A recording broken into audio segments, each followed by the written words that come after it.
Police Bahadurpura अपने इलाके में रात के कर्फ्यूज को सख्ती के साथ नाफिज कर रही है। पुलिस ने हफ्ते की रात किशन बाग और दूसरे इलाकों में पैदल गश्त की और नुक्कड़ और चबूतरों पर बैठने वालों के खिलाफ कार्रवाई की। पुलिस वालों ने कहा कि कर्फ्यू का मतलब घरों के बाहर बैठना नहीं होता है, बल्कि घर में रहना होता है।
Every child's success story starts here, like a multifaceted diamond.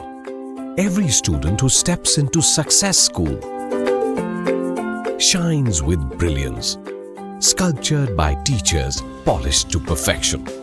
If opportunity does not knock, I will build a door. To us, success comes in cans, not in can'ts. Success is falling 9 times, getting up 10. Some people dream of success, others put their heart and soul into working for it.